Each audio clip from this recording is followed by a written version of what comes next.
பிதாவாகிய தேவனாலும் கர்த்தராகிய இயேசு கிறிஸ்துவினாலும் உங்களுக்கு கிருபையும் சமாதானமும் உண்டாவதாக. இந்த ஜூன் மாதத்தின் முதலாவது பரிசுத்த ஓய்வு நாளிலே பரிசுத்தராகிய ஆண்டவரை நன்றி நிறைந்த உள்ளத்தோடு இல்லங்களிலே காணொளி காட்சி வழியாக தொழுகையில் இணைந்து கொண்டிருக்கிற அனைவரையும் தந்தை மைந்தன் தூயாவின் திருப்பெயரிலே தக்கலை ஆயிரமண்டல திருச்சபையின் சார்பிலே அன்போடு வரவேற்றுக் கொள்கிறோம். கர்த்தர் இந்த தொழுகை வழியாக நம்மோடு பேசுவாராக. யாவரும் ஜெபத்தோடு இந்த தொழுகையிலே பங்கேற்போம். கர்த்தர் இந்த தொழுகையின் வழியாக நம்மோடு பேசுகின்ற அனுபவத்தை அனைவரும் பெற்றுக்கொள்ள அருள் செய்வாராக. துதிப்பாடலாக யோர்தான் நதி போன்ற சோதனையிலும் சோர்ந்தமிழ்ந்து மாளாதே, ஆர்ப்பின் ஜெயதொலியோடு பாதுகாத்த அன்பை என்றும் பாடுவேன் என்ற துதிப்பாடல் பாடி நாம் இந்த தொழுகையை தொடங்குவோம். தொழுகை மிகுந்த ஆசீர்வாதம் அமையட்டும். யாவரும் ஜெபத்தோடு பங்கேற்போம்.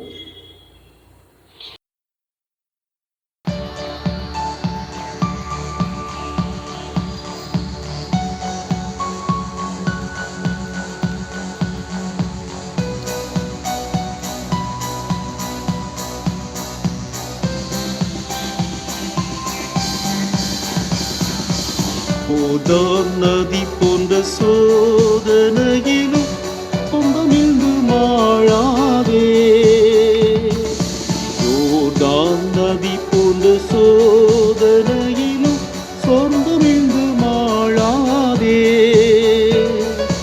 ஆத்தின் ஜெய துணியோடே பாதுகாத்த அன்பை என்றும் பாடுவே, ஆப்பின் ஜெய துணியோடே பாதுகாத்த அன்பை என்றும் பாடுவே.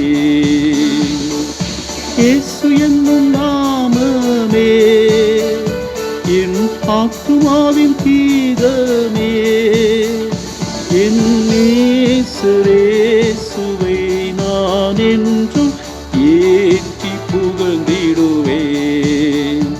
என் நேசரேசுவை நான் என்றும் ஏற்றி புகழ்ந்திடுவேன்.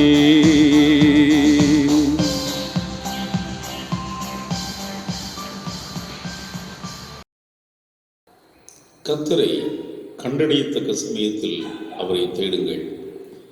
சேனைகளின் கர்த்தர் பரிசுத்தர் பரிசுத்தர் பரிசுத்தர். பூமி அனைத்தும் அவருடைய மகிமையால் நிறைந்திருக்கிறது.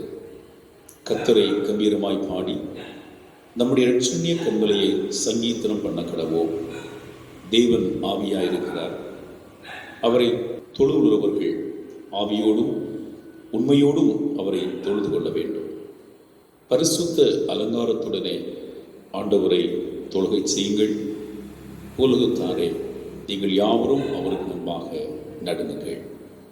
ஜெபம் ஏறெடுப்போம். ஞானத்தின் உறைவிடமாக இருக்கின்ற எங்கள் கிருபை நிறைந்த நல்ல ஆண்டவரே,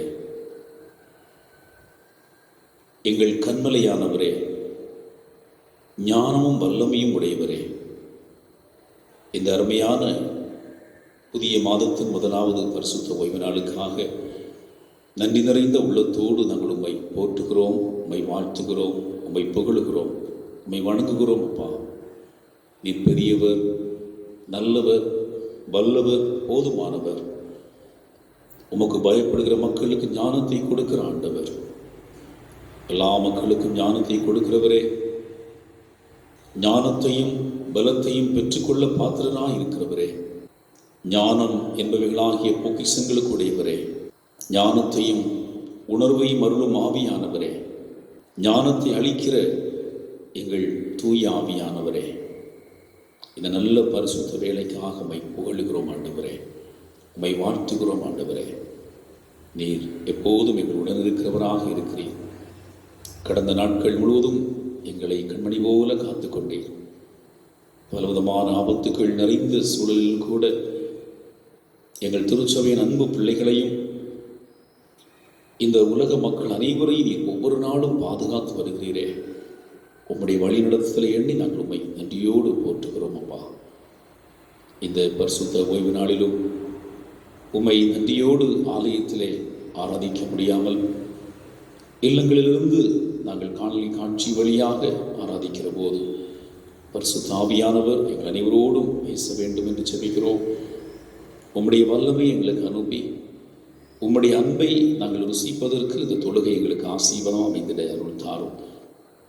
தொழுகையில் நாங்கள் பாடுகின்ற பாடல்கள், சிந்திக்க இருக்கின்ற தியானங்கள், ஏறெடுக்கிற ஜெபங்கள் எல்லாவற்றையும் நீர் ஏற்றுக்கொண்டு இந்த தொழுகையின் வழியாக ஆண்டவரோடு பேசுகின்ற அனுபவத்தையும், ஆண்டவர் எங்களுக்கு நன்மைகளை தந்தார், எங்களை வழிநடத்தினார் என்கிற நிறைவை தொழுகையின் நிறைவிலே நாங்கள் பெற்று அனுபவிக்கவும் கருவை தாரும். தொழுகையின் அனைத்து அம்சங்களிலும் ஆண்டவருடைய வல்லமை வெளிப்படட்டும். எங்களை முற்றுமுடிய உங்களுடைய கரத்திலே ஒப்புக் கொடுக்கிறோம். நீரே பெரிய காரியங்களை செய்யும். உம்முடைய கரத்திலே எங்களை தாழ்த்துகிறோம். இயேசு கிறிஸ்துவின் வல்லமையுள்ள நாமத்தில் ஜெபிக்கிறோம். ஜெபம் கேளு நல்ல பிதாவே, ஆமென். ஆண்டவருடைய தூய மகிமைக்காக நாம் யாவரும் இணைந்து 287வது ஞான பாடலை பாடுவோம். ஞான பாடல் எண் 287. எந்தன் ஜீவன் இயேசுவே சொந்தமாக ஆடுமே, எந்தன் கால நேரமும் நீர் கையாடியருளும். 287வது ஞான பாடல்.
வருத்தப்பட்டு பாரம் சுமக்கிறவர்களே, நீங்கள் எல்லாம் என்னிடத்தில் வாருங்கள், நான் உங்களுக்கு இளைப்பாறுதல் தருவேன்.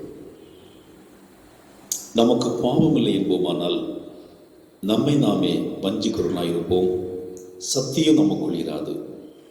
நம் பாவங்களை நாம் அறிக்கையிட்டால் பாவங்களை நமக்கு மன்னித்து எல்லா அநியாயத்தை நீக்கி நம்மை சுத்திகரிப்பதற்கு அவர் உண்மையும் நீதியும் உள்ளவராய் இருக்கிறார். நாம் யாவரும் ஆண்டவருடைய சமூகத்திலே நம்முடைய குறைவுகளுக்காக மன்றாடுவோம். அன்பு இறைமக்களே, இந்த துன்ப காலத்திலே இல்லங்களிலே இருந்து ஆண்டவரை தொழுகை செய்து கொண்டிருக்கிற இந்த பொழுதிலே இந்த நிலைக்கு காரணம் என்ன என்பதை ஒரு முறை கூட ஆய்வு செய்து, ஒருவேளை நம்முடைய மீறுதல்களும் அக்கிரமங்களும், ஆண்டவருக்கு விரோதமாக நாம் செய்த எல்லா தவறுகளும் இந்த நிலையிலே நம்மை கொண்டு வர செய்திருக்கலாம். ஒருவர் தவறு செய்தாலும் அது ஒட்டுமொத்த சமூகத்தையும் அது வேதனைப்படுத்த செய்கிறது. ஆகவே நாம் ஆண்டவருக்கு விரோதமாக, அவருடைய பிள்ளைகளுக்கு விரோதமாக செய்து வந்த தவறுகளை நாம் ஒரு முறை மனக்கண்புலனாக கொண்டு வந்து அவை ஆண்டவருடைய சமூகத்திலே நம்மை தாழ்த்தி ஒப்புக் கொடுப்போமா? திருமுறையில் ஒரு தெளிவான வசனம் உண்டு, எச்சரிக்கிற வசனம் உண்டு. அடிக்கடி கடிந்து கொள்ளப்பட்டும் தன் பிடரியை கடினப்படுத்துகிறவன் சகாயமின்றி சடுதியிலே நாசமடைவான். ஆபத்து நிறைந்த இந்த நாட்களிலே ஆண்டவருடைய வருகையின் காலத்திலே வைக்கப்பட்டிருக்கிற நாம் வசனத்திற்கு பயந்து அந்த வசனத்தை மதித்து நம்மை ஆண்டவருக்கு ஒப்புக் கொடுக்க முற்படுவோமா? அடிக்கடி ஆண்டவருடைய வசனங்கள், வார்த்தைகள் நம்மை எச்சரித்தும் மறுபடியும் அதே தவறுகளை செய்வது மீறுதல் என்று சொல்லக்கூடியது. அந்த மீறுதலின் பாவங்களுக்கு நம்மை உட்படுத்தாதபடி நம்மை முழுவதுமாக ஆண்டவருடைய கரத்திலே தாழ்த்தி ஒப்புக் கொடுப்போமா? தன்னை தாழ்த்துகிறவன் எவனும் உயர்த்தப்படுகிறார். ஆண்டவருடைய பாதுகாவல் கிடைக்க வேண்டும் என்று சொன்னால் அவருடைய சமூகத்திலே நாம் முழங்கால் படியிடுவோம். ஆண்டவரே, பாவியாக என்மேல் கிருபையாயிரும் என்று சொல்லி நம்முடைய பாவங்களுக்காக நம்மை தாழ்த்துவோமா? திருமறையில் இப்படி ஒரு வசனம் உண்டு. விவேகி ஆபத்தை கண்டு மறைந்து கொள்கிறார், பேதைகள் நடுகு போய் தண்டிக்கப்படுகிறார்கள். நாம் ஆண்டவர் தருகிற ஞானத்தை பெற்றுக்கொள்ளவர்களாக இருக்கிறோமா? நாம் விவேகி என்ற நிலையிலே காணப்படுகிறோமா? விவேகி என்றால் ஆண்டவருடைய வசனத்தின்படி பயந்து அதன்படி வாழ்கிறவர்கள். அவர்கள் தான் ஞானம் படைத்தவர்கள். அவர்கள் இந்த உலகத்திலே வருகின்ற சவால்களை மேற்கொள்வதற்கு ஆண்டவர் பலன் கொடுப்பார். ஆனால் பேதைகளோ, ஆண்டவரை அறியாமல் மீறுகின்ற பாவங்களை செய்கிறவர்கள், அவர்கள் தான் பேதைகள் என்று சொல்லப்படுகிறது. அந்த பேதைகள் நடுக போய் தண்டிக்கப்படுகிறார்கள் என்று திருமறை சொல்கிறது. ஆகவே நாம் தண்டனைக்கு தப்பித்துக் கொள்ள ஆண்டவருடைய ஞானவான்களாக நாம் மாறுவதற்கு நம்மை முழுவதுமாக ஆண்டவருடைய கருத்தில் ஒப்புக் கொடுப்போமா?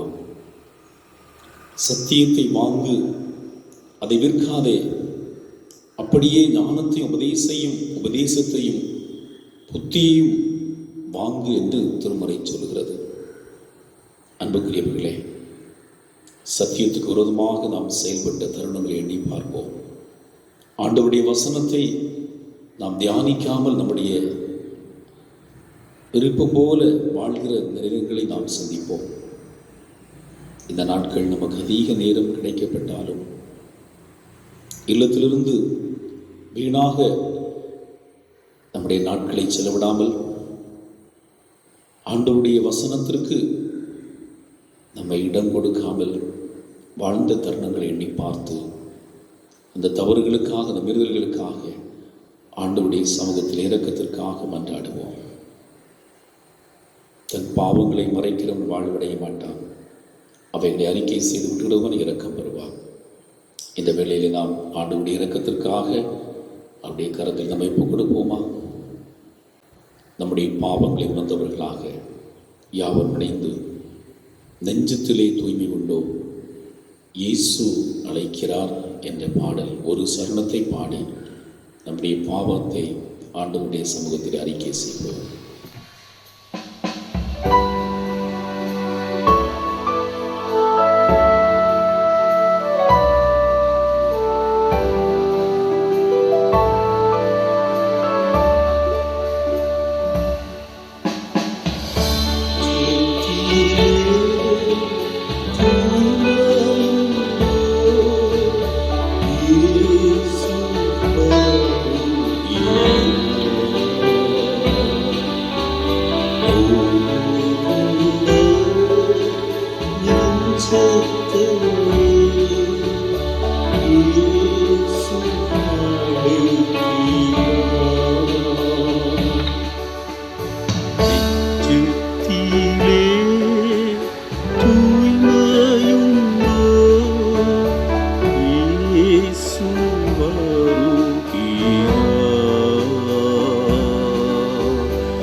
கொடிய இருளில் சேர்க்கும் பாவம் இனி போதும் அவர் பாதம் வந்து சேரும் அவர் பாதம் வந்து சேரும்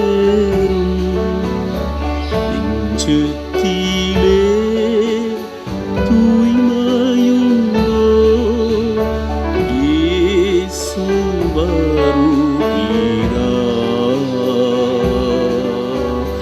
நொறுங்குண்ட நெஞ்சத்தையே இயேசு அழைக்கிறார்.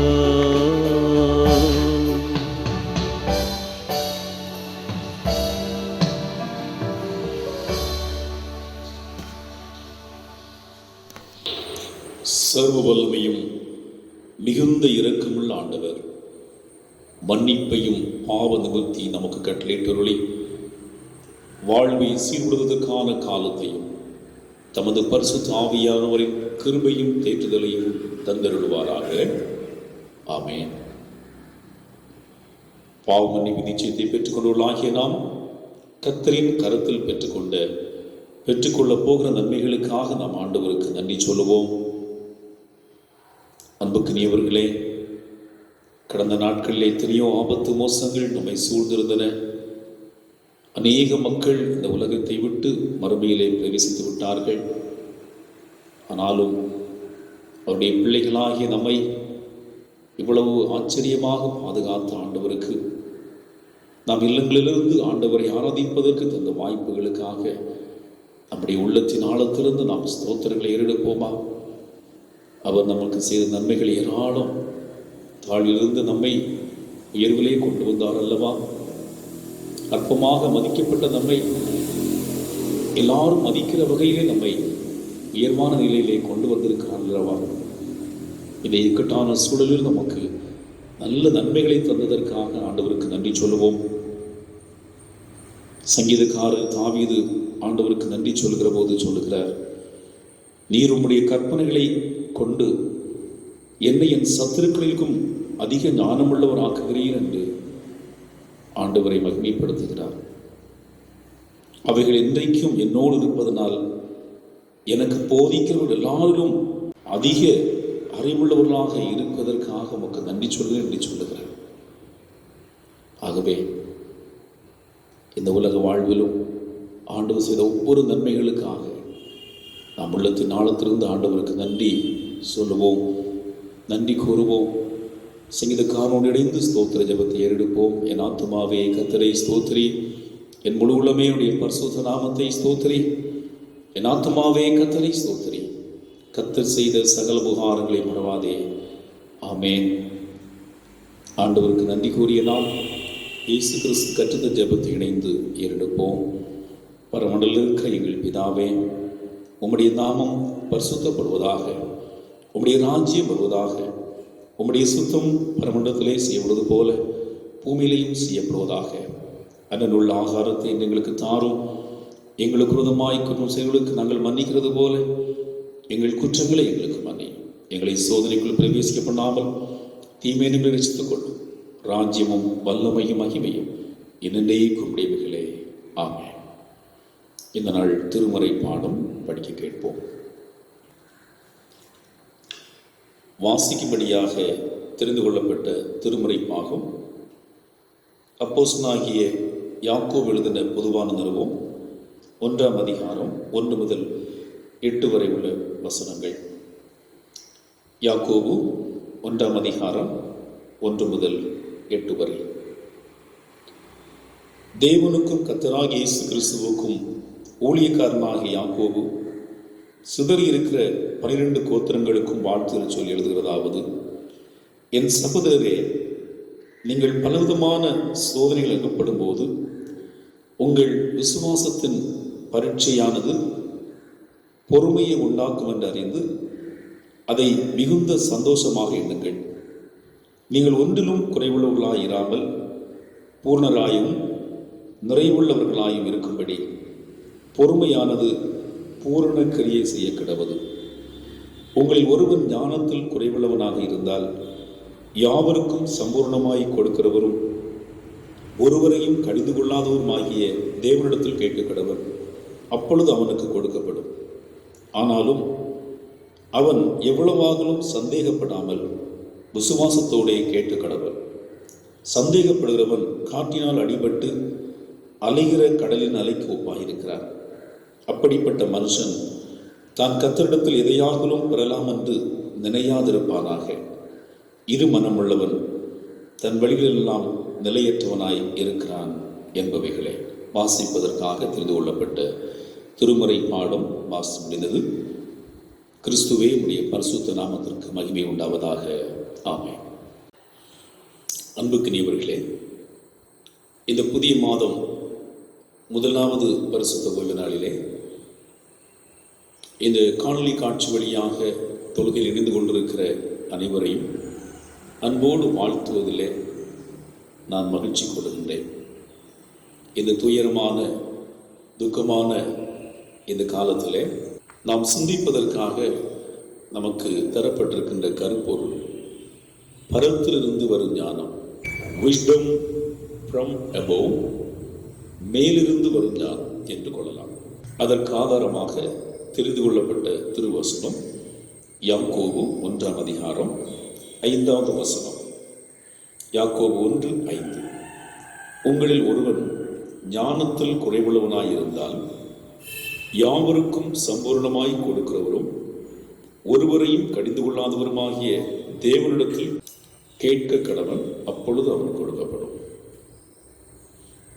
தலைகளை தாழ்த்தி ஆண்டவரை நோக்கி வேண்டுதல் செய்வோம். அன்பு நிறைந்த ஆண்டவரே, இந்த பரிசுத்த ஓய்வு நாளின் காலை பொழுதற்காக நன்றி சொல்லுகிறோம்.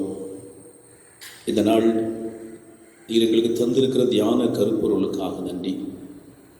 இந்த பொருளிலே நாங்கள் சிந்திக்கிற போது பரிசுத்த ஆவியானவர் எங்கள் அனைவரோடு பேசும்படியாகவும் பரத்திலிருந்து தருகின்ற ஞானவரங்களை பெற்று ஆண்டவர் தருகின்ற ஆலோசனைகளை ஒவ்வொருவரும் பெற்றுக்கொள்வதற்கு அடியனை உம்முடைய கருவியாக பயன்படுத்தும்.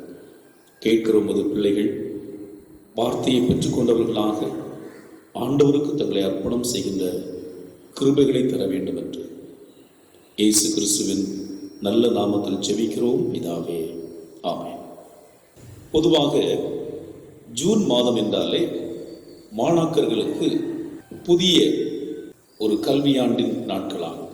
அதாவது பாடசாலைகளெல்லாம் திறக்கப்பட்டு கல்விக்கூடங்கள் பிள்ளைகளுடைய வாழ்க்கையிலே அவருடைய எதிர்கால வாழ்வை நிர்ணயிப்பதற்காக இந்த பள்ளிக்கூடங்கள் திறக்கின்ற காலம். அது ஒரு புதிய கல்வியாண்டு என்று சொல்லலாம். ஆக புதிய கல்வியாண்டிலே பிரவேசித்திருக்கிற அனைவரையும் அன்போடு வாழ்த்துகிறேன்.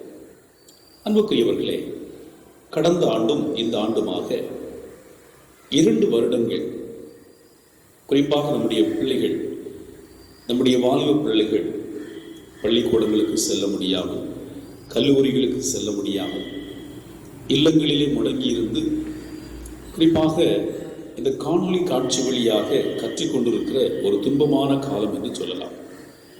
இந்த காலத்திலே இந்த காணொளி காட்சி வழியாக ஒரு சில பிள்ளைகள் அதை சரியாக புரிந்து கொள்ளுகிறார்கள். ஒரு சிலர் அதை புரிந்து கொள்ள முடியாமல் திணறுகின்றார்கள். ஒரு சில பிள்ளைகளுக்கு சிக்னல் கிடைக்காமல் வேதனைப்படுகின்ற ஒரு சூழலையும் பார்க்கிறோம். ஆக இப்போதுள்ள கல்வி பிள்ளைகளுக்கு ஆக்கப்பூர்வமான கல்விகளை, ஞானத்தை கொடுக்கிறதா என்று சொன்னால் அது சற்று குறைவாகவே காணப்படுவது என்று சொல்லலாம். இந்த காலத்தில் அது மட்டுமல்ல, ஒவ்வொரு பிள்ளைகளும் புதிய பாடத்திட்டங்கள், அவருடைய கற்கின்ற திறமைகளை பொறுத்து அவர்களுக்கு கொடுக்கப்படுகின்ற காரியங்களை பார்க்கிறார்கள். சில பிள்ளைகள் பெற்றோருடைய வற்புறுத்தலினாலே சில பாடப்பிரிவுகளை எடுத்து இது எனக்கு சரியாக புரியுமா புரியாதா என்று சொல்லி ஐயப்பாடோடு மிகுந்த சோர்வோடு இருக்கிற பிள்ளைகளும் உண்டு. இப்படிப்பட்ட ஒரு காலகட்டத்திலே வைக்கப்பட்டிருக்கிறோம். இது ஒருபுறம் இருக்க, மறுபுறம் மிக குறைவான ஞானமுடைய பிள்ளைகள், அதாவது ஞானத்திலே குறைந்த பிள்ளைகள், அவர்களுக்கும் கல்வி புகட்டுவதற்கு பல ஆசிரியர்கள் இந்த நாட்களிலே தியாகத்தோடு செயல்படுகிறார்கள். ஆனால் அதே வேளையிலே பிள்ளைகளுடைய கல்வி திறனை புரிந்து கொள்ளாமல் எப்படியாவது தங்களுடைய சிலபஸை முடிக்க வேண்டும் என்று சொல்லக்கூடிய நிலையிலும் செயல்படுகிற ஆசிரியர்களும் இந்த நாட்களிலே பெருகி வருவதை நாம் பார்க்க முடிகிறது. ஆக இப்படிப்பட்ட ஒரு காலத்துக்குள்ளாக வைக்கப்பட்டிருக்கிறோம். பொறுப்போடு கல்வியை கற்றுக் கொடுக்கின்ற ஆசிரியர்கள் இன்றைக்கு அநேகம் இருக்கின்றார்கள் என்பதை நான் சுட்டிக்காட்ட விரும்புகின்றேன். தியாகத்தோடு பிள்ளைகளுடைய எதிர்கால வாழ்வை விரும்பி செயல்படுகிற ஆசிரியர் பெருமக்களும் ஆண்டவருக்கு பயப்படுகிற ஆசிரியர்களும் இன்றைக்கு செயல்படுவதனாலே தான் பிள்ளைகள் ஆக்கப்பூர்வமான காரியங்களில் செயல்படுவதற்கு இன்றைக்கு வாய்ப்பு இருக்கிறது. அன்புக்குரியவர்களே, கல்வி கற்பதற்கும் கல்வி கற்பிப்பதற்கும் ஞானம் என்பது மிக அவசியம். கற்கிறவர்களுக்கும் வேண்டும், கற்பிப்பவர்களுக்கும் ஞானம் வேண்டும். ஆக இருவருக்கும் இந்த ஞானம் என்பது மிக முக்கியமாக அமைந்திருக்கிறது. இந்த ஞானமானது பரத்திலிருந்து பெறுகின்ற ஞானமாக இருக்க வேண்டும். அதுதான் மிக முக்கியமானது. இந்த நாட்களிலே கல்வி என்பது வியாபார நோக்கோடு, அதாவது பொருளாதாரத்தை மேம்படுத்துவதற்காக பலர் தங்களுடைய காரியங்களை நிறைவேற்றுகின்ற செயல்பாடுகளை நாம் பார்க்க முடிகிறது. ஆகவே கல்வி கற்பதனுடைய நோக்கமும் கல்வி புகட்டுவதனுடைய நோக்கமும் வாழ்விலே உயர்ந்த நிலையை எட்டி பிடிப்பதற்கு பிள்ளைகளுக்கு முடியாமல் இருக்கிறது. கல்வி கற்பிப்பவர்கள் அநேக பணம் சம்பாதிப்பதிலே மிகவும் குறியாக ஒரு சாதாரண மனிதனுடைய எண்ணம் எப்படியாவது நான் பணம் சம்பாதித்து உயர்வாக இருக்க வேண்டும் என்கிற நிலையிலே இன்றைக்கு கல்வி சென்று கொண்டிருக்கிற ஒரு காலத்தை நாம் பார்க்க முடிகிறது. மார்க் கே ஸ்மித் என்று சொல்லக்கூடிய கல்வியாளர் சொல்லுகின்றார். அந்த கல்வியை பற்றி அவர் கூறுகிற போது இவ்வாறு கூறுகிறார்: கல்வி என்பது உண்மை, அதற்கான செயல்முறையை அழைத்தல், அல்லது மெய் அறிவையும் அதற்கான செயல்முறையை வரவழைத்தல் என்று சொல்கிறார். இது மிக மிக முக்கியமான ஒன்றாக அமைந்திருக்கிறது. கல்வி என்பது உண்மை அல்லது மெய்யறிவு, அதற்கான செயல்முறையை அழைத்தல், செயல்முறையை வரவழைத்தல், பிள்ளைகளிடத்திலிருந்து அந்த செயல்முறையை அழைத்தல், அதை வரவேற்றுக் கொள்ளுதல், வரவழைத்தல் என்பது பொருளாக அமைந்திருக்கிறது. அவர் சொன்ன அந்த கருத்து பிள்ளைகளை அதிகமாக சிந்திக்க வைக்கின்ற ஒன்றாக அமைந்திருக்கிறது. அன்புக்குரியவர்களே, எனவே ஞானம் என்பது மிக முக்கியமாக அமைந்திருக்கிறது. இங்கு உண்மை என்று சொல்லப்படுவது, அதாவது மெய்யறிவு என்று சொல்லப்படுவது ஞானம் என நாம் கொள்ளலாம். அதாவது ஞானம்தான் இந்த உண்மை. அந்த உண்மையை, அதற்கான செயல்முறையை நாம் அழைக்க வேண்டும். மாணவர்களிடத்திலிருந்து அதை வரவழைக்க வேண்டும். அப்போஸ்தலனாகிய யாக்கோபு இந்த ஞானத்தை கூறுகிற போது, ஞானத்தை பற்றி அவர் சொல்லுகிற போது சொல்லுகிறார், ஞானத்தை ஆண்டவரிடத்திலிருந்து தான் பெற்றுக்கொள்ள முடியும். அவருடைய சிந்தனை மிக முக்கியமான ஒன்றாக அமைந்திருக்கிறது. எனவே அவர் என்ன ஆலோசனை சொல்கிறார், குறைவான ஞானம் பெற்றிருக்கிறவர்கள் அல்லது ஞானம் குறைந்தவனாக இருப்பவர்கள் ஆண்டவரிடத்தில் கேட்கட்டும், கேட்டு அதிலிருந்து பெற்றுக்கொள்ள வேண்டும். ஏனென்றால் சாதாரண நிலையிலிருந்து இந்த அப்போஸ்தலனாகிய யாக்கோபு கூட இந்த நிருபத்தை எழுத வேண்டும் என்று சொன்னால் ஆண்டவர் கொடுக்கிற இறை ஞானம், பரத்திலிருந்து கொடுத்த ஞானம் தான் மிக முக்கியமாக அமைந்தது. ஆகவே அவர் தெளிவாக இங்கே சுட்டி காட்டுகின்றார். ஆண்டவரிடத்திலிருந்து பெற்றுக்கொள்ளுகிற ஞானம் கல்வியினால் பெற்றுக்கொள்ளும் வியாபார நோக்குடைய அறிவுக்கு வேறுபட்டது. இந்த ஞானம் எங்கிருந்து வருகிறது? அது மிக முக்கியம். இந்த ஞானம் எங்கிருந்து வருகிறது இல்லையா? அது மிக முக்கியமான ஒரு கேள்வி. இதை நன்கு உணர்ந்த யோபு அழகாக சொல்லுகிறார். யோபு 28ஆம் அதிகாரம் 28வது வசனம் மறந்து போக முடியாது. 28 ஆண்டவருக்கு பயப்படுதலே ஞானத்தின் ஆரம்பம் என்று சொல்கிறார். ஆண்டவருக்கு பயப்படுதல் ஒரு ஞானத்தினுடைய ஆரம்பமாக அமைந்திருக்கிறது. அதோடு விட்டுவிடவில்லை. அவர் என்ன சொல்கிறார்? பொல்லாப்பை விட்டு விலகுவதே புத்தி என்று சொல்கிறார். இந்த ஞானத்தோடு தொடர்புடையதான் புத்தி. ஆக பொல்லாப்பை விட்டு விலக வேண்டும். பொல்லாப்பு வருகிறது என்று சொல்லி நாம் தெளிவாக ஞானத்தை வைத்து புரிந்து கொள்கிற போது அதிலிருந்து தப்பித்துக் கொள்ள முற்பட வேண்டும். இந்த நாட்களிலும் கூட இந்த கொள்ளை நோய் இருக்கிறது, அரசு அறிவிக்கிறது என்று சொன்னால் அதை சரியாக புரிந்து கொண்டு இல்லத்தில் இருக்க வேண்டியது பொறுப்பு. ஆக பொல்லாப்பு வருகிறது என்று சொல்லி அறிந்து, ஞானத்தின் மூலமாக அறிந்து அதன் வழியாக செயல்படுவது மிக முக்கியமாக அமைந்திருக்கிறது. ஆக இதை தெளிவாக புரிந்து கொண்ட நீதிமொழிகள் ஆக்கியோனாகிய சாலோமோனும் கூறுகிறார். நீதிமொழிகள் 1:7 சொல்லுகிறார், கர்த்தருக்கு பயப்படுதலே ஞானத்தின் ஆரம்பம் என்று சொல்கிறார். எனவே உலக ஞானம் அல்ல, பரத்திலிருந்து வருகிற ஞானம், அதாவது மேலிருந்து வருகிற ஞானம் தான் நம்மை நல்வழிப்படுத்தும், நம்மை காக்கும் என்று நாம் பார்க்க முடிகிறது. ஆக இந்த ஞானத்தை குறித்து நாம் சிந்திக்க முற்பட வேண்டும். ஒரு பாடல் இப்படி உண்டு, அதனுடைய முதல் சரணத்தை பாட முற்படுகிறேன். ஞானமே பெரிய பொக்கிஷம், அதை அடைவதே வாழ்வின் லட்சியம். ஞானவான் பாக்கியவானே, தேவ கிருபை அவனை காத்திடும். ஞானவான் பாக்கியவானே, தேவ கிருபை அவனை காத்திடும். ஞானத்தின் மேல் பிரியமாயிரு, ஞானம் உன்னை மேன்மைப்படுத்தும். ஞானத்தை நீ தழுவி கொண்டாவோ, தேவ கிருபை உன்னை காத்திடும். ஞானத்தை நீ தழுவி கொண்டாவோ, ஞானம் உன்னை மேன்மைப்படுத்தும்.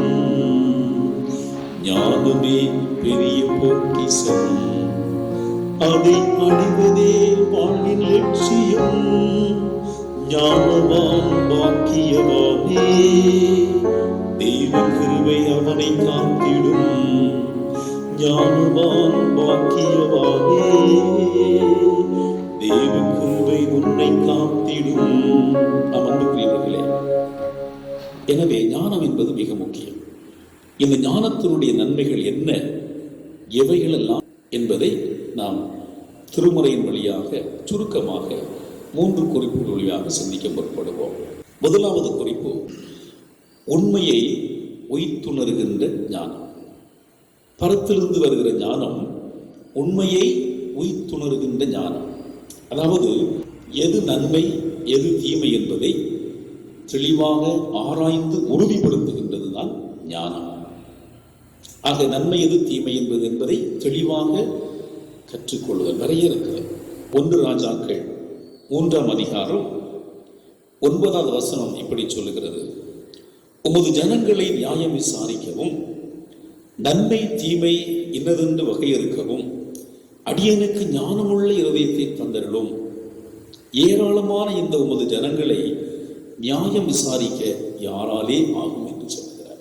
அன்புக்குரியவர்களே, தாவீது அரசருக்கு பின்னர் இந்த இஸ்ரவேல் நாட்டை ஆளுகின்ற பொறுப்பு அவருடைய மகனாகிய சாலோமோனுக்கு கொடுக்கப்பட்டது. அப்போது அவர் வயதிலே மிகவும் சிறியவராக காணப்பட்டார். மிகவும் குறைந்த வயதிலே அரசராக அவர் பதவியேற்கப்படுகின்றார். அவர் சிறியவராக இருந்தும் பெரியவர்களை விட அதிக ஞானம், அதாவது உண்மையை உய்த்துணர்கின்ற ஞானம் அவருக்கு இருந்தது. அதை அவர் எப்படி பெற்றுக்கொண்டார் என்று சொன்னால், ஆண்டவரிடத்திலிருந்தே பெற்றுக்கொண்டதாக இங்கே 1 ராஜாக்கள் 3ஆம் அதிகாரத்தில் தெளிவாக சொல்லப்படுகிறது. அதுதான் நாம் படித்த வசனம். சாலோமன் ஞானத்திற்காக ஆண்டவரிடத்திலே ஜெபித்த ஜெபம் மிகவும் தெளிவாக காணப்படுகிறது. எப்படி நான் ஜெபிக்கிறார் பாருங்கள், உமது ஜனங்களை நியாயம் விசாரிக்கவும் நன்மை தீமை இன்னதென்று வரையறுக்கவும் அடியனுக்கு ஞானமுள்ள இருதயத்தை தாரும் தந்தருளும் என்று கெஞ்சி ஆண்டவரிடத்தில் கேட்கிறார். பொதுவாக இன்றைய நாட்களிலே ஆட்சி பிரிவுகள் என்னெல்லாம் கேட்பாங்க, உலக அறிவிலே செல்வ செழிப்போடு இருக்க வேண்டும், எதிரியை வெல்வதற்கு பலன் வேண்டும், எனக்கு நிறைய பணம் வேண்டும், உயர்வுகள் வேண்டும் என்றெல்லாம் தங்களை மேன்மைப்படுத்தி ஆண்டவரிடத்தில் கேட்கிற அநேக அரசர்கள் அல்லது தலைவர்களை நாம் பார்க்கிறோம். ஆனால் அவர்களுக்கெல்லாம் எடுத்துக்காட்டாக இந்த சாலோமன் விளங்குகிறதை நாம் பார்க்க முடிகிறது. அவர் வேறு எதையும் ஆண்டவரிடத்தில் கேட்கவில்லை. இந்த ஜனங்களை நியாயம் விசாரிக்கவும் நன்மை தீமை எதுவென்று வரையறுக்கவும் அடியனுக்கு ஞானமுள்ள இருதயத்தை இதாரும் என்று கேட்கிறார். பாருங்கள், அந்த ஞானம்தான் பரத்திலிருந்து வருகிற ஞானம். அது ஆண்டவர் கொடுக்கிற ஞானம். பரத்திலிருந்து வருகிற ஞானம் பல வாழ்வு சார்ந்த நன்மைகளான உண்மையை கண்டறிதல், நன்மை எது தீமை எது என்பதை வேறுபடுத்தி உணர்ந்து கொள்கின்ற அந்த ஞானம், இதை இந்த சாலோமன் தனக்குள்ளாகவே பெற்றிருந்தார். சாலோமன் இந்த ஞானத்தினுடைய அனைத்து தகவலையும் பெற்றிருந்தபடியினாலே தான் அந்த இஸ்ரவேல் மக்களிடத்திலே சிறிய வயதாக இருந்த அரசன் அழகாக தெளிவாக ஒரு நீதிபதியாக செயல்படுகிறார். பாருங்கள், அதாவது ஒரு ஆபத்தான நிலை, சிக்கலான ஒரு வழக்கு அவரிடத்தில் வருகிறது. ஒரு உயிரோடு உள்ள குழந்தையோடு 2 தாய்மார்கள் வந்து இங்கே வாதிடுகிறார்கள். அது மிகவும் சிக்கலான ஒரு வழக்கு. இதை நாம் சரியாக வரையறுக்க வேண்டும் என்று சொன்னால் மிகுந்த ஞானம் வேண்டும். அந்த நாட்களிலே இன்றைக்கு பல புத்தகங்கள் இருக்கிறது, பல இருக்கிறது. ஆனால் இந்த சாலோமன் அன்றைக்கு எவ்வளவு அழகாக அந்த ஞானத்தை பயன்படுத்தினார் பாருங்கள். அது ஆண்டவர் கொடுத்த ஞானம்தான். அதாவது எது உண்மையான தாய் என்பதை அந்த இடத்துல தெளிவாக அங்கே கற்றுக் கொடுக்கிறார். அதுதான் பழைய ஏற்பாட்டு பகுதியாகிய 1 ராஜாக்கள் 3ஆம் அதிகாரத்திலே மிக தெளிவாக நாம் கற்றுக்கொள்கிறோம். ஆக இந்த ஆற்றலை இந்த சாலோமன் ஆண்டவரிடத்திலிருந்து மேலிருந்து பெற்றுக்கொண்டான். பரத்திலிருந்து அதை பெற்றுக்கொண்டதாக நாம் காண்கிறோம். 1 ராஜாக்கள் 3ஆம் அதிகாரத்தை நாம் எடுத்துக்கொண்டால், உண்மையான தாய் என்று யார் என்பதை உயிர்த்தறிகின்ற ஆற்றல் இங்கே சாலோமன் பெற்றிருந்தார் என்று நாம் படிக்கிறோம். இதை நாம் சிந்திக்கிற போது அப்போஸ்தலனாகிய யாக்கோபுடைய வாழ்வை நாம் சிந்தித்து பார்ப்போம். அவர் எப்படி சொல்கிறார் பாருங்கள். பரத்திலிருந்து வருகிற ஞானத்தின் தலையாய பண்பு என்ன என்பதை அங்கே சுட்டி காட்டுகிறார். பாருங்கள், அதனுடைய தலையாய தன்மை தூய்மை என்று சொல்லுகிறார். யாக்கோபு 3ஆம் அதிகாரம் 17வது வசனத்தில் எப்படி சொல்லுகிறார்? முதலாவது, பரத்திலிருந்து வருகிற ஞானம் சுத்தம் உள்ளதாயும், சுத்தம் என்றால் தூய்மை உள்ளதாகவும், பின்பு சமாதானம், சாந்தம், இணக்கம் உள்ளதாயும், இரக்கத்தாலும் நற்கனிகளாலும் நிறைந்ததாயும், பாரபட்சம் இல்லாததாயும், மாயமற்றதுமாய் இருக்கிறது என்று சொல்லி பார்க்கிறோம். ஆக பரத்திலிருந்து வருகிற ஞானம் மிக முக்கியமானது. அது எப்படிப்பட்டது பாருங்கள். அதனுடைய தன்மை என்ன, அதனுடைய பண்பு என்ன? முதலாவது சுத்தமுள்ளதாக இருக்கிறது. 2வது சமாதானத்தை கொடுக்கிறதாக அமைந்திருக்கிறது. அதாவது அநியாயமான வன்முறைக்கு செயல்படாதபடி சமாதானத்தை கொண்டு வருகிற ஞானம், அதுதான் பரத்திலிருந்து வருகிற ஞானம். 3வதாக சாந்தம். சாந்தம் என்பது அமைதிக்கு, அதாவது அடுத்ததாக அந்த முகத்தை பார்த்தாலே சாந்தமோடு இருக்கிறார்கள் என்று சொல்லக்கூடிய நிலை. 4வதாக இணக்கம் உள்ளது. எல்லாரிடத்திலும் அன்போடு ஐக்கியத்தோடு ஒரே மனதோடு பழகுகின்ற ஒரு நிலை. இது இந்த பரத்திலிருந்து வருகிற ஞானத்துக்கு உள்ளதாக சொல்லப்படுகிறது. 5வதாக பார்க்கிற போது இரக்கம். இரக்கம் என்பது மிக முக்கியம். மனிதனுக்கு இரக்கம் இல்லை என்று சொன்னால் நான் தான் எல்லாம் என்று சொல்லி செயல்படுகிறது. ஆனால் மாறாக ஒரு மனிதன் இரக்க பண்போடு இருப்பதுதான் ஆண்டவருடைய பண்பு. ஆண்டவரிடத்திலிருந்து தருவதுதான் இரக்க பண்பு. அந்த இரக்க பண்பு மிக முக்கியமானது. ஆண்டவர் தருகிற ஞானத்தினாலே ஒரு மனிதனுடைய உள்ளத்திலே வருகிறது. அது மட்டுமல்ல, 6வதாக பார்ப்போம், நற்கனிகளினாலும். நற்கனி, நல்ல கனி கொடுப்பதாக. ஒரு மரத்தை வளர்க்கிறோம் என்று சொன்னால் அந்த மரம் நல்ல கனி கொடுக்க வேண்டும். அது கெட்ட கனியை கொடுத்தால் அதில் பிரயோஜனம் இல்லை. கசப்பான கனியை கொடுத்தால் யாரும் அதை புசிக்க மாட்டாங்க, அது வேஸ்ட். ஆக நல்ல கனி கொடுப்பதாக அது பரத்திலிருந்து வருகிற ஞானம். பாரபட்சம் இல்லாத, 7வது பாயிண்ட், பாரபட்சம் இல்லாமல். இன்றைக்கு நம்முடைய பாடசாலையில் கூட சில பிள்ளைகளை, நல்ல செல்வம் செழிப்பு நிறைந்த பிள்ளைகளை ஒரு பக்கம் வைப்பாங்க. குறைந்த ஞானம் உள்ள பிள்ளைகள், அதாவது ரொம்ப பின்தங்கிய நிலையில் இருக்கிற பிள்ளைகளை ஒரு பக்கம் ஒதுக்கி வைப்பாங்க. இந்த மாதிரி பாரபட்சம் இவைகளெல்லாம் இதில் இருக்காது. ஆண்டவர் பரத்திலிருந்து கொடுக்குற ஞானத்திலே இது கிடையாது. பாரபட்சம் இல்லாத எல்லாரையும் ஒன்றாக பாவிக்கின்ற காரியம். எட்டாவதாக பார்க்கும்போது மாயமற்றதாக, அதாவது வெளி தோற்ற வெளியிலே பார்க்கிற போது நல்லதை போல நடிக்கிறதல்ல. ஆக இப்படிப்பட்ட காரியங்கள் இங்கே இந்த ஆண்டவர் தருகின்ற பரத்திலிருந்து வருகிற ஞானத்திலே உண்டு என்று இங்கே அப்போஸ்தலனாகிய யாக்கோபு தன்னுடைய அனுபவபூர்வமாக சொல்லுகின்றதை நாம் பார்க்க முடிகிறது. ஆக இந்த ஞானத்தினுடைய பண்பு 8 பண்புகளை நாம் இந்த வசனத்திலே படிக்கிறோம். இவைகள் எல்லாம் நம்முடைய உள்ளத்தில் ஏற்றுக்கொள்ள வேண்டும். இதுவும் ஆண்டவரிடத்திலே பெற்ற ஞானத்தின் அடிப்படையில் அவர் தெளிவாக அங்கே எடுத்துக் கூறுவதை நாம் பார்க்க முடிகிறது. அன்புக்குரிய ஆண்டவருடைய பிள்ளைகளே, இன்றைய நாட்களை நாம் எடுத்துக்கொண்டால் நாம் வாழ்கிற சூழலிலே மக்கள் பெற்றுள்ள ஞானம் அதாவது பேய்த்தன்மை நிறைந்ததாக இருக்கிறது. அநேகருடைய ஞானம் ஆண்டவர் தருகிற ஞானத்துக்கு அப்பாற்பட்டு செயல்படுவது.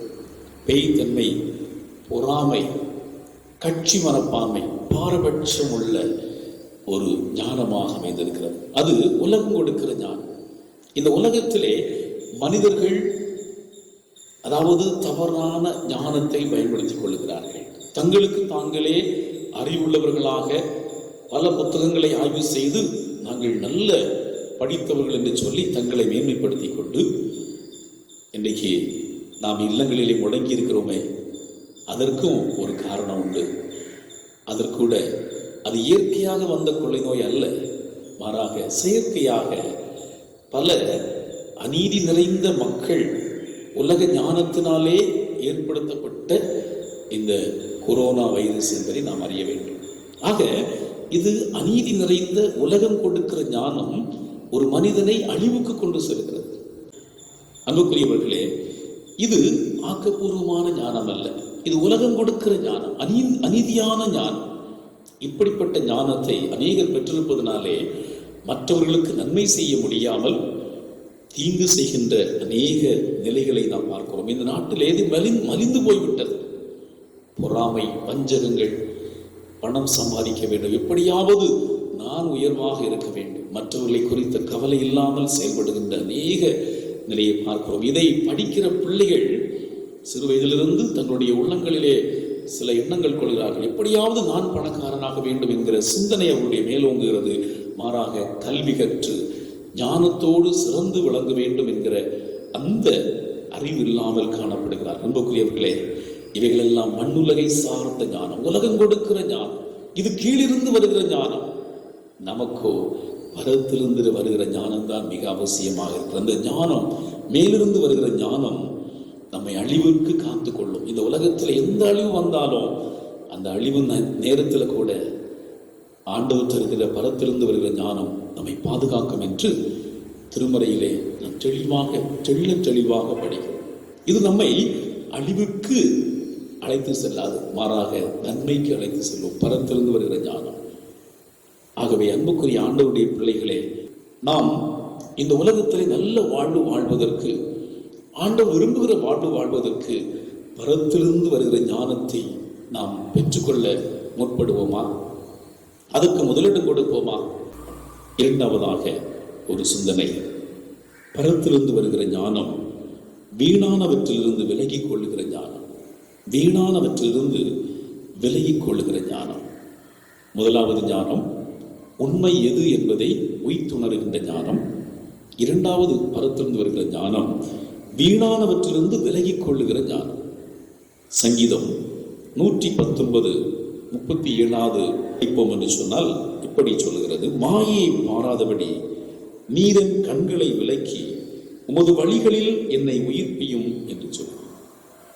தாவீது அரசர் நுண்ணறிவுக்காக ஜெபிக்கிற ஜெபம் தான் இது. தாவீது ராஜா தன்னுடைய வாழ்விலே நுண்ணறிவை பெற்றுக்கொள்வதற்காக ஆண்டவரை நோக்கி ஜெபிக்கின்றார். காரணம், வீணானவற்றிலிருந்து விலகிக் கொள்ளுதல் ஞானத்தினுடைய ஒரு வெளிப்பாடாக அமைந்திருக்கிறது. வீணானவற்றை, அதாவது தேவையில்லாதவற்றிலிருந்து விலகிக் கொள்ள வேண்டும். ஆண்டவர் கொடுத்த ஞானத்தினால்தான் தாவீது ராஜா இப்படி செயல்பட்டிருக்கிறார். அதை இங்கே அழகாக 1 ராஜாக்கள் 3ஆம் அதிகாரத்தின் முதல் பகுதியிலே அறிந்து கொள்ளலாம். அங்கே சாலோமன் சொல்கிறார் பாருங்கள், 6வது வசனத்தை படிக்கிற போது சொல்லுகிறார், சாலோமன் என் தகப்பனாகிய தாவீது என்னும் உமது அடியார் உம்மை பற்றி உண்மையும் நீதியும் மன நேர்மையுமாய் உமக்கு முன்பாக நடந்தபடியே தேவரீர் அவருக்கு பெரிய கிருபை செய்து அந்த பெரிய கிருபையை அவருக்கு காத்து இந்நாளிலே இருக்கிறபடியே அவருடைய சிங்காசனத்தில் வீற்றிருக்கிற ஒரு குமாரனை அவருக்கு தந்தீர் என்று இங்கே சாலோமன் கூறுகிறார். ஆக தன்னுடைய தந்தையினுடைய ஞானத்தை குறித்து இங்கே சொல்லுகிறார். இந்த ஞானத்தை ஆண்டவரிடத்திலிருந்து பெற்றுக்கொண்டதாக இங்கே சொல்லுவதை நாம் பார்க்கிறோம். ஆக அன்புக்குரியவர்களே, சாலோமனும் தன்னுடைய தகப்பனாகிய தாவீதின் வாழ்விலிருந்துதான் செல்வம், எதிரிகளுடைய சாவு, புகழ், சுயநலம் இவைகளை நிலையற்றவை என்பதை அறிந்து கொண்டார். ஆக இந்த சாலோமன் தந்தையிடத்திலிருந்து மிக அழகான நல்ல சிந்தனைகளை தெரிந்து கொண்டிருக்கிறார்.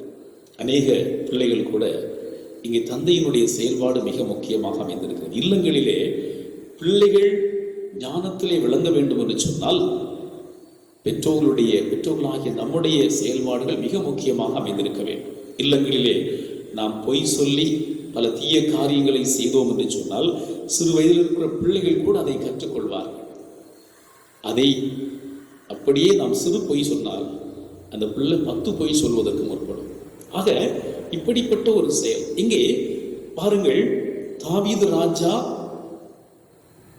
தன்னுடைய மகனுக்கு சாட்சியாக இருக்கிறார். எப்படி சாட்சியாக இருக்கிறார்? அவரே இங்கு சாலோமனே சொல்லுகிறார், என்னுடைய தந்தை இப்படி இருந்தார். தந்தையை பார்த்து அந்த மைந்தனும் கற்றுக்கொள்ளுகிற ஒரு நிலையை பார்க்கும். ஆண்டவரிடத்திலே ஞானத்தை மட்டுமே கேட்கிறார், வேற ஒன்றும் கேட்கல. பாருங்கள், உலக ஆஸ்தியை ஒன்றும் கேட்கல, எனக்கு அது வேண்டும் இது வேண்டும் ஒன்றும் கேட்கல. அவர் ஞானத்தை தாரும் என்று கேட்கிறார். அன்புக்குரியவர்களே, இவைகளெல்லாம் அவர் ஒதுக்கி விட்டார். உலக ஞானத்தை ஒதுக்கி வைத்து விட்டு பரத்திலிருந்து வருகிற மாசற்ற ஞானம், அது கபடற்ற ஞானம், தூய்மையான ஞானம், தூய்மையான ஞானத்திற்கு அங்கே முக்கியத்துவம் கொடுத்து வாழ விரும்புகிறதை நாம் பார்க்கிறோம். அன்புக்குரிய ஆண்டவருடைய பிள்ளைகளே, ஞானமே போதும் என்று அவர் சுட்டி காட்டுகிறார். ஆக ஞானம் இருக்கிற போது அது ஆண்டவர் தருகிற ஞானமாக இருந்தால் அது மிக முக்கியமாக அமைந்திருக்கும். சங்கீதம் 119 34 38 ஆகிய வசனங்களை நாம் படிப்போம் என்று சொன்னால், எனவே உணர்வை தாரும், அப்பொழுது நான் உமது வேதத்தை பற்றி கொண்டு என் முழு இருதயத்தோடும் அதை கை கொள்வேன் என்று சொல்லுகிறார். சங்கீதக்காரர் தாவீது சொல்லுகிறார், எனக்கு உணர்வை தாரும், அப்பொழுது நான் உமது வேதத்தை பற்றி கொண்டு என் முழு இதயத்தோடும் அதை கை கொள்வேன். அதோடு விடவில்லை, உமக்கு பயப்படுகிறதற்கு ஏற்ற உமது வாக்கை உமது அடியேனுக்கு உறுதிப்படுத்தும் என்று ஆண்டவருக்கு பயந்து நடப்பதும் வேதத்தின்படி வாழ உந்துதல் பெறுவதும் ஆண்டவர் கொடுக்கிற மெய் உணர்வினாலே என்று அவர் சிந்திக்கின்றார். இன்னும் ஒருபடி பார்க்கிற போது சங்கீதம் 119 40 அவர் என்ன சொல்கிறார் பாருங்கள், இதோ உம் கட்டளைகளின் மேல் வாஞ்சியா இருக்கிறேன், உமது நீதியால் என்னை உயிர்ப்பியும் என்று கூறுகிறார். அத்தகைய ஆண்டவர் தருகின்ற மெய் உணர்வின்படி வாழ்வது, அவர் அருளுகின்ற நலமார்ந்த நீடித்த வாழ்வு நாம் வாழ முடியும் என்பதை அறிந்து கொள்வோம். அன்புக்குரிய ஆண்டவருடைய பிள்ளைகளே, ஆனால் பிற்காலத்திலே இந்த இஸ்ரவேல் மக்கள் ஆண்டவருடைய மக்கள் என்று சொல்லப்பட்டாலும் ஆண்டவர் கொடுக்கின்ற ஞானத்தை அவர்கள் பெற்றுக்கொள்ளாமல் உலக ஞானத்தை பின்பற்றினபடினாலே, உண்மை ஞானம் ஆண்டவர் தருகிற ஞானம் என்பதை அறிந்தும் கூட ஆண்டவருடைய கட்டளையில் நடக்க மறந்து பல அழிவுகளுக்கு உட்பட்டார்கள், பல தீங்குகளுக்கு தங்களை உட்படுத்தினார்கள். அதனாலே பல சோதனைகளை சந்தித்தார்கள் என்பதை நாம் திருமறையிலே ஆழமாக படிக்கிற போது புரிந்து கொள்ளலாம். அதனாலே சிதறடிக்கப்பட்டார்கள். அன்புக்குரியவர்களே, நீதிமொழி 22ஆம் அதிகாரம் இப்படி சொல்லுகிறது. 22ஆம் அதிகாரம் 3வது வசனத்திலே சொல்லுகிறார், விவேகி ஆபத்தை கண்டு மறைந்து கொள்கிறார், பேதைகள் நெடுக போய் தண்டிக்கப்படுகிறார்கள். அன்புக்குரிய ஆண்டவருடைய பிள்ளைகளே, இங்கே ஆண்டவர் தருகிற ஞானத்தை பெற்றுக்கொண்டவர் விவேகி ஆபத்தை கண்டு மறைந்து கொள்ளுகிறாரா? எவ்வளவு அழகாக இங்கே திருமுறை சொல்லுகிறது பாருங்கள். விவேகியானவர் ஆண்டவர் தருகிற ஞானத்தை, பரத்திலிருந்து தருகிற ஞானத்தை பெற்றுக்கொள்கிறவர் விவேகி என்று சொல்லப்படுகிறார். அவன் என்ன செய்வானா, அவன் தீமை ஆபத்து நெருங்கிறது வருகிறது என்பதை அறிந்து அதிலிருந்து மறைந்து கொள்கிறார். அதற்காக தான் இல்லத்திலே ஒளித்திருக்காண்டு சொல்லுகிறார். இல்லத்திலே நாம் ஒழுங்காக இருந்து நாம் என்ன செய்ய வேண்டும், வருகிற ஆபத்திலிருந்து தப்பித்துக் கொள்ள வேண்டும். அது மட்டுமல்ல, இல்லத்திலிருந்து செய்ய வேண்டிய காரியம் திருமறையை சரியாக ஆராய்ந்து அதை புரிந்து கொள்வோம். இந்த நாட்களிலே அது எவ்வளவு பெரிய காரியம். சிலருக்கு டைமே போகல என்று சொல்றாங்க. திருமறையை படித்து ஆண்டவரோடு செலவிடுகிற நாட்களை நாம் ஏற்படுத்துவோம். ஏனென்றால் காலம் மிகவும் பொன் போன்றதாக இருக்கிறது. அன்புக்குரியவர்களை, இந்த காலத்தை வீணடிக்க வேண்டாம். ஆண்டவர் தருகிற காலத்தை நாம் பயன்படுத்துவோம் சரியாக. இவைகள் எதிரிலே வருகின்ற ஆபத்தானது எது என்பதை அறிந்து கொள்கிறார்கள். இப்போது கொரோனா வைரஸ் நம்மை தாக்கி கொண்டிருக்கிறது. எத்தனையோ மரணங்களை நாம் பார்க்கிறோம். நமக்கு அருமையானவர்கள் பலர் இந்த உலகத்தை விட்டு ஆண்டவருடைய சமூகத்திலே பார்க்கிறார்கள். அவர்களை விட நாம் விசேஷர்கள் அல்ல, ஆனாலும் கர்த்தர் நம்மை காத்து வருகிறார்.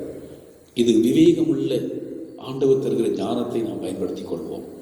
ஆனால் அன்புக்குரியவர்களே, ஞானம் இல்லாதவர்கள், அதாவது பேதைகள் நெடுக போய் தண்டிக்கப்படுகிறார்கள் என்று திருமறை சொல்கிறது. ஆக ஆண்டவர் தருகிற ஞானத்தை பெற்றுக்கொண்டு இந்த சூழலிலே நாம் செயல்படுவோம். அன்புக்குரியவர்களே, இந்த திருமறையின் சிந்தனைகளை சரியாக புரிந்து கொள்ள முற்படுவோம். அறிவற்றவர்கள் அந்த தீங்குக்கு எதிரே சென்று அழிந்து போவார்கள் என்று இங்கே வேதம் சொல்லுகிறது. அரசு ஒரு அறிவிக்கிறது என்று சொன்னால் அதை சரியாக பயன்படுத்த நம்மை ஆயத்தப்படுத்துவோம். அதுதான் மிக முக்கியமானது. இங்கே நீதிமொழி 23:23 சொல்லுகிறது, சத்தியத்தை வாங்கு, அதை விற்காதே, அப்படியே ஞானத்தையும் உபதேசத்தையும் புத்தியையும் வாங்கு என்று சொல்லப்படுகிறது. ஆக ஞானம் மிக முக்கியமாக அமைந்திருக்கிறது. இன்னும் ஒருபடி பார்க்கிற போது நீதிமொழிகள் 24:3 சொல்கிறது, வீடு ஞானத்தினாலே கட்டப்பட்டு விவேகத்தினாலே நிலைநிறுத்தப்படும். ஆண்டவர் தருகிற ஞானத்தினாலே வீடு கட்டப்படுகிற போது அந்த விவேகத்தினாலே அது நிலைநிறுத்தப்படும் என்று சொல்லப்படுகிறது. இன்னும் ஒருபடி அடுத்த வசனத்தில் சொல்லுகிற 5வது வசனம், ஞானம் உள்ளவன் பலம் உள்ளவன், அறிவுள்ளவன் தன் வல்லமையை அதிகரிக்க பண்ணுகிறார். இது பரத்திலிருந்து வருகிற ஞானம்.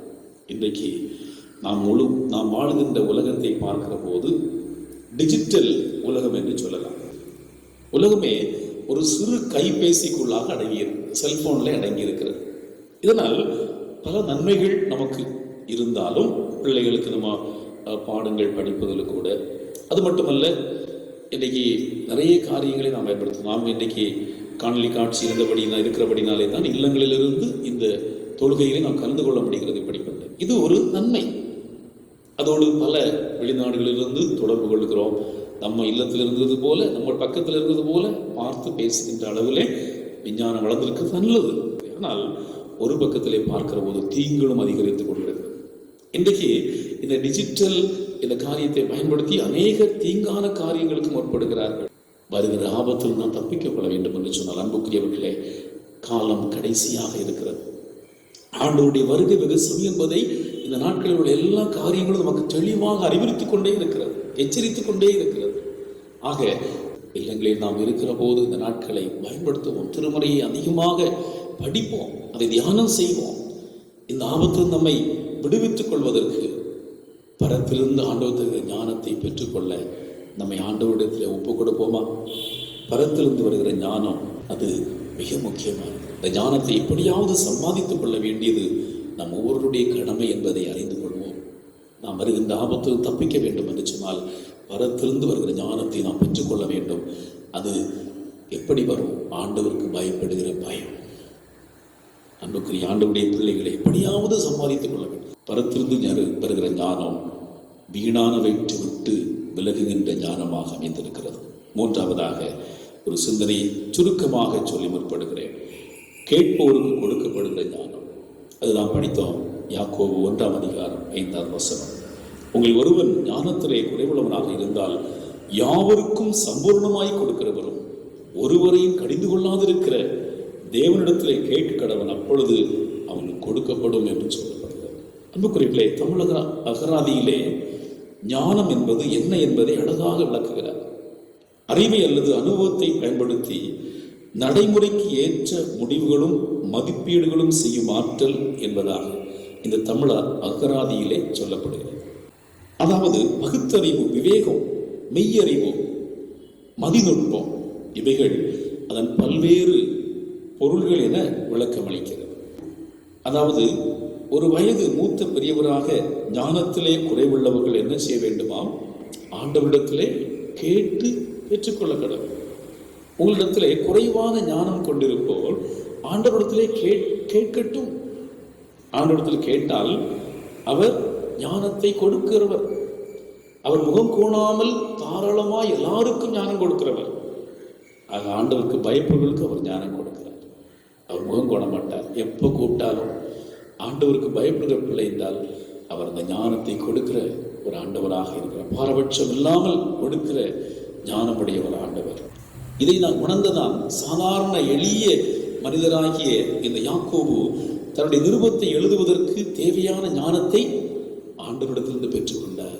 பாருங்கள், இத்தகைய இறைஞானத்தினுடைய பன்முகங்களாகிய பகுத்தறிவு, விவேகம், மெய்யறிவு, மதிநுட்பம் இவைகள் கல்வி கற்கிற ஒவ்வொரு மாணவர்களுக்கு மிக அவசியமாக இருக்கிறது. இன்றைக்கு கல்வி கற்கிற அனைத்து மாணாக்கர்களுக்கும் இது மிக தேவையாக அமைந்திருக்கிறது. இத்தகைய ஞானமே உலகம் சென்று கொண்டிருக்கிற தற்போதைய நிலையை பகுத்தறிந்து மதிப்பீடு செய்ய அது தேவையானதாக இருக்கிறது. அன்புக்குரியவர்களை, நம்முடைய பிள்ளைகள் வருட காலத்திலே பெரிய தலைவர்களாக, அரசியலே உயர்ந்த அதிகாரிகளாக, நம்முடைய நாட்டுக்கு மட்டுமல்ல நம்முடைய திருச்சபைகளுக்கு ஆன்மீகவாதிகளாக வர இருக்கிறார், தலைவர்களாக வர இருக்கிறார்கள். அப்படிப்பட்ட பிள்ளைகள் சிறு வயதிலிருந்து ஆண்டவர் கொடுக்கிற ஞானத்தை பெற்றுக்கொள்ள வேண்டும். அன்புக்குரிய ஆண்டவருடைய பிள்ளைகளை கேட்கிற எவரும் பெற்றுக்கொள்கிறார். ஞானத்திலே குறைவுள்ளமாக இருக்கிறோம் என்று சொன்னால் நம் ஆண்டவருடைய சமூகத்திலே மன்றாடுவோம். ஆண்டவருக்கு பயப்படுகிற பயத்தை பெற்றுக்கொள்வோம். கல்வி அறிவை நடைமுறைக்கு ஏற்றதாக மாற்ற தேவையானது ஆண்டவர் தருகிற ஞானம். அன்புக்குரியவர்களே, ஆண்டவருடைய திருச்சட்டம், அதாவது சத்திய வேதம் எளியவர்களுக்கு ஞானம் கொடுக்கிறது என்று சங்கீதம் 19:7 சொல்லு. ஆக எளியவர்களுக்கு ஞானத்தை கொடுக்கிற ஒன்று இது யாருக்கும் கிடைக்கும். கர்த்தருடைய வேதம் குறைவற்றதும் ஆத்துமாவை உயிர்ப்பிக்கிறதுமாய் இருக்கிறது. கர்த்தருடைய சாட்சி சத்தியமும் பேதையை ஞானியாக்குறதுமாய் இருக்கிறது. பேதையானவனை ஞானியாக்குகிறதாக இருக்கிறது. அன்புக்குரியவர்களாகவே சத்திய வேதத்தை தினந்தோறும் படிப்போம், அதை தியானம் செய்வோம், ஆண்டவருடைய சமூகத்திலே ஜெபிப்போம். ஆண்டவரே, எனக்கு ஞானமுள்ள இதயத்தை தார்.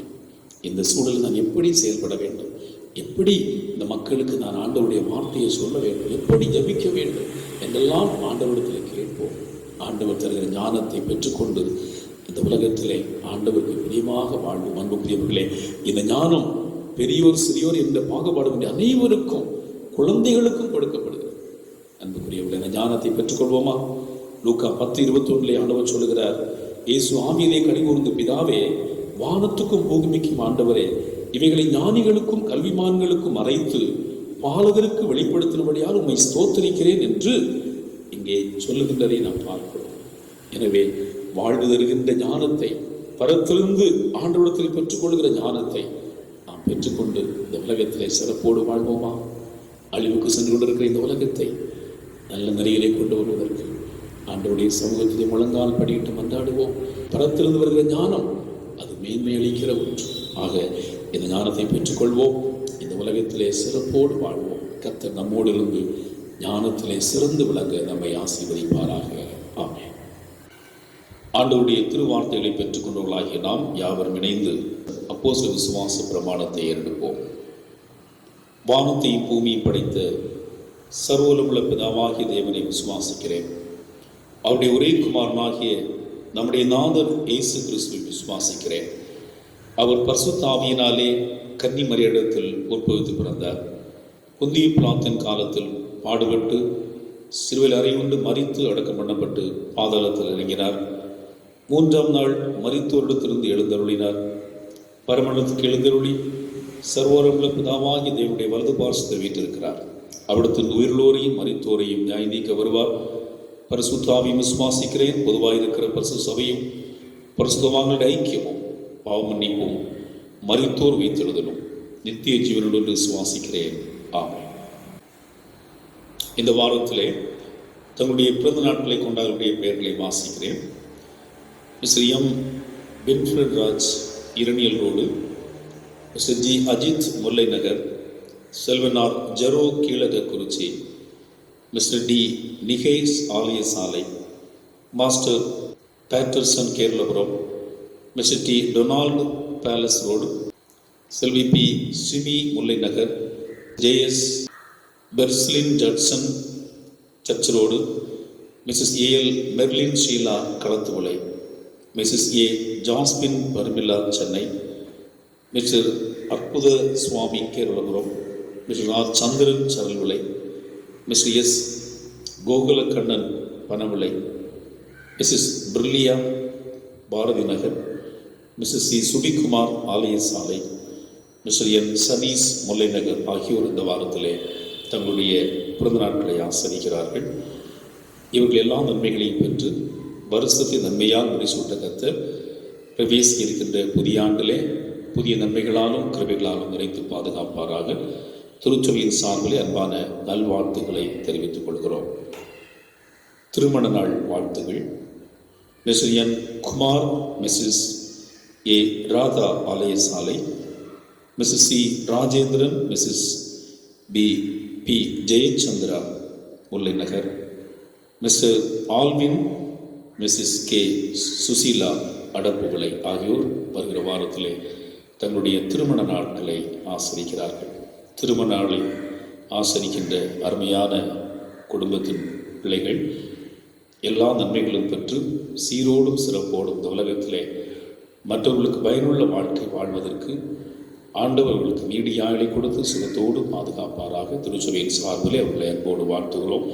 கர்த்தர் எல்லா நிலைகளும் அவர்களை ஆசீர்வதித்து வழி நடத்துவாராக. ஆமென். நாம் யாவரும் இணைந்து 214வது கீர்த்தனை பாடலை பாடுவோம். கீர்த்தனை பாடல் 214. சத்திய வேதத்தை தினம் தியானி, சகல பேர்க்கும் அது அபிமானி.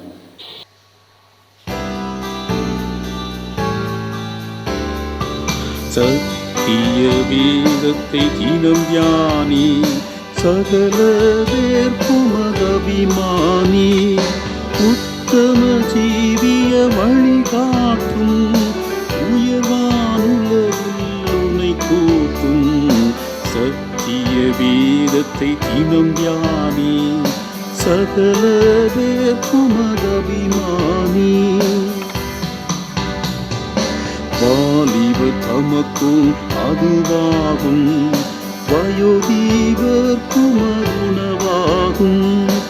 ஆலகத்தினிய பாலுமதாம், படிநீராத்ம பசி தணிக்கும். சத்திய வேதத்தை தினம் தியானி, சகல பேர்க்கும் அது அபிமானி. சத்துருப்பேயோடமக்குரியும் தருணம் அது நல்லாயுதமாம். புத்திர மித்திரரோடு மகிழும் பொழுதும் அது நல்லுறவாகும். சத்திய வேதத்தை தினம் தியானி, சகல பேர்க்கும் அது அபிமானி. உலை மேவிய மானிடரிதயம் புனிதம் பெருகத்தது மருந்தாம். நிலையாமரதானால் நிலைக்க நேய காய கற்பமதா. சத்திய வீரத்தை தினம் தியானி, சகல பேர்க்கும் அது அபிமானி. மாந்தரட்சி அடையும் வழி படுத்தும் தேவ வாக்கை அது. வேந்தர் அமைச்சர் முதலவர்க்கும் விசித்த பிரமாணமும் அதுவே. சத்திய வேதத்தை தினம் தியானி, சகல பேர்க்கும் அது அபிமானி.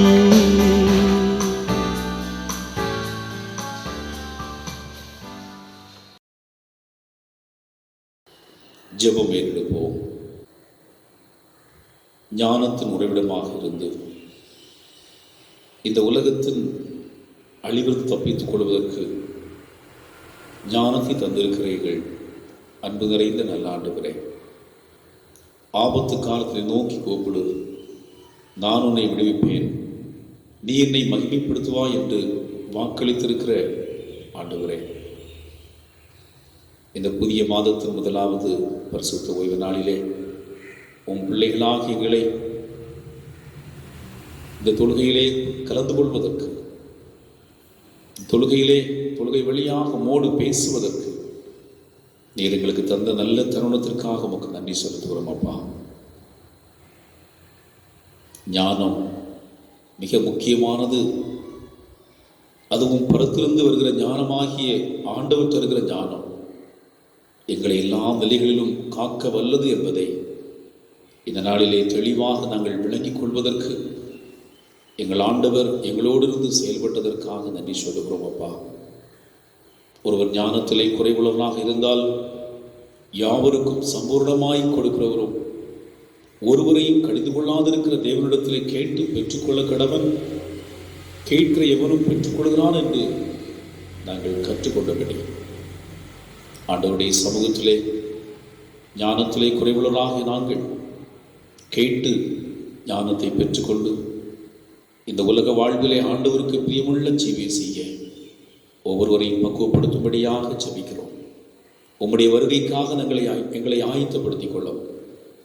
இந்த இல்லத்தில் இருக்கிற நாட்களே மிகவும் பயனுள்ள வகையிலே செலவிட, திருமறையை வாசித்து தியானித்து ஆண்டவரோடு நெருங்கி நிற்கின்ற அனுபவத்தை நாங்கள் பெற்றுக்கொள்ளத்தக்கதாக காலத்தை வீணாக்காதபடி ஆண்டவர் எப்போது வந்தாலும் அவருடைய வருகைக்காக எங்களை ஆயத்தப்படுத்துகின்ற மணவாட்டி சபையாக ஒவ்வொரு அங்கத்தினரும் செயலாற்ற எங்களை பக்குவப்படுத்தும்படியாக ஜெபிக்கிறோம். இந்த துன்பமான காலத்திலே வைக்கப்பட்டிருக்கிற நாங்கள் முழுவதுமாக எங்களை உங்களுடைய கரத்திலே ஒப்புக் கொடுக்கிறோம் அப்பா. இந்த தொற்று வியாதியிலிருந்து எங்கள் ஆண்டவர் மட்டுமே சுகம் தர முடியும் அப்பா. இந்த உலகத்தில் எந்த மருத்துவராலும் கூடாதது எங்கள் ஆண்டவராலே கூடும் என்று நாங்கள் விசுவாசிக்கிறோம். விசுவாசித்தால் தேவனுடைய மகிமையை காண்பாய் என்று திருமறையிலே சொல்லியிருக்கிறீர் ஆண்டவரே. உம்முடைய வார்த்தையை நம்பி வந்திருக்கிறோம் அப்பா.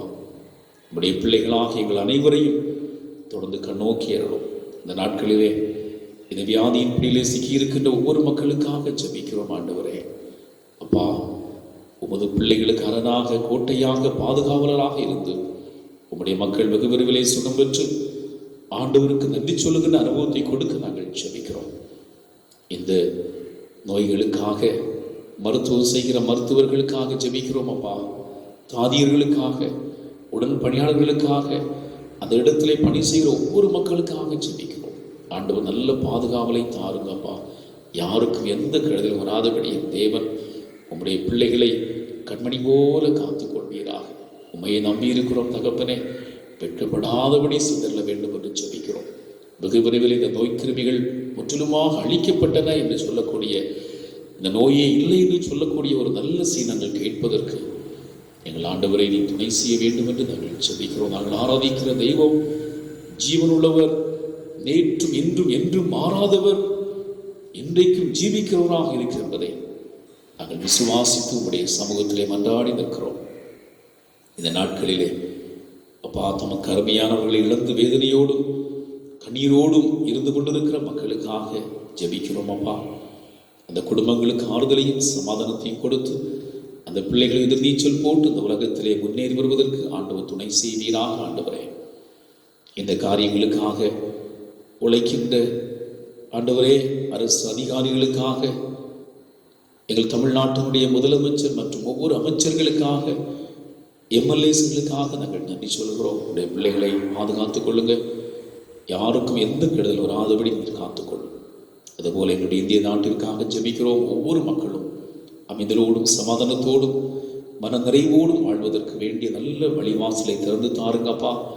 தலைவர்கள் ஆண்டவருக்கு பயந்து ஞானமுள்ள தலைவர்களாக இந்த அழிவுக்கு தப்பித்துக் கொள்ளுகின்ற அனுபவத்தை ஒவ்வொருவரும் கற்றுக் கொடுக்கின்ற தலைவர்களாக செயல்பட நீர் கிருபைத்தார். தலைவர்கள் நல்ல உள்ளம் கொண்டவர்களாக, நன்மை செய்கிற தலைவர்களாக ஒவ்வொருவரும் செயலாற்ற ஆண்டவர் துணை செய்வீராக.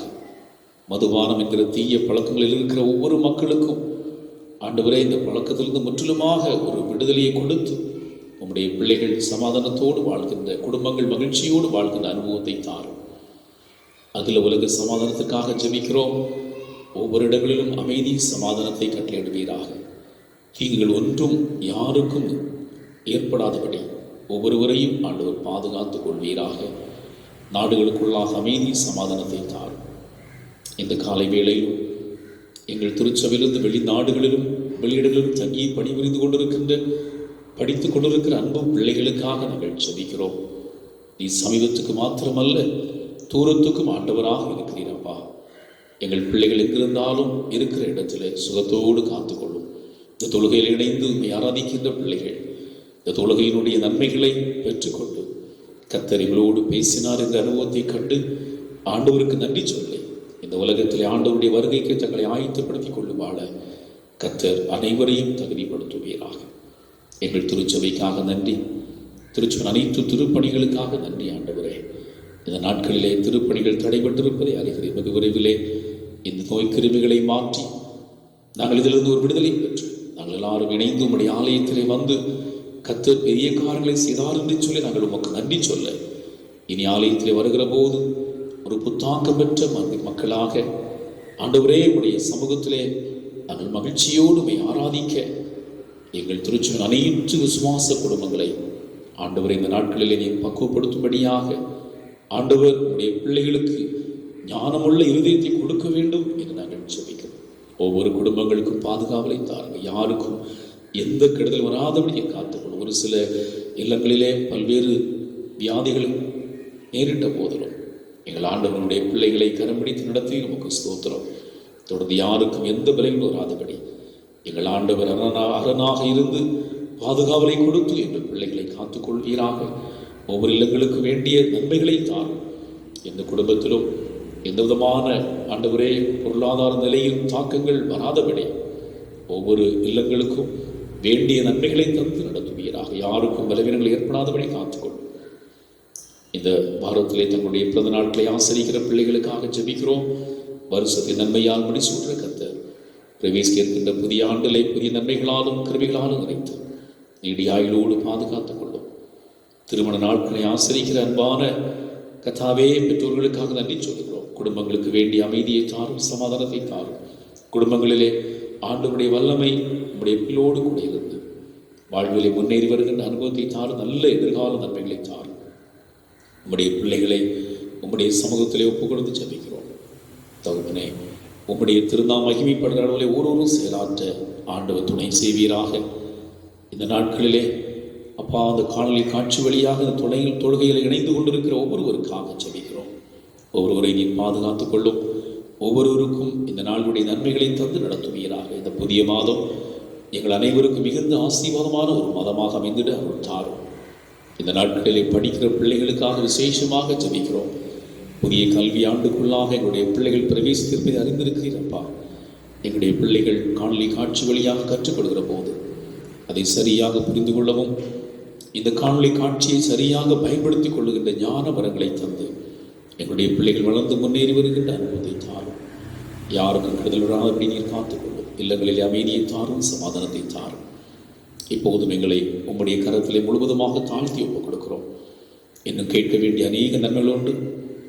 நாங்கள் கேட்காத விட்டுவிட்ட நன்மைகள் எல்லாவற்றையும் தந்து எங்களையும் இந்த உலகத்தை நீர் ஆசீர்வதிக்க வேண்டும் என்று மன்றாடி நிற்கிறோம். குறிப்பாக அல்லேரி என்கிற பகுதியிலே நாங்கள் கட்ட இருக்கின்ற ஆலய கட்டுமான பணிகளிலே குறைவிடாதபடி வெகுவிகளை கட்டி அந்த பணிகளை நிறைவு செய்து உங்களுடைய வருகைக்கென்று நாங்கள் ஆயத்தப்பட எங்களை பக்குவப்படுத்தும்.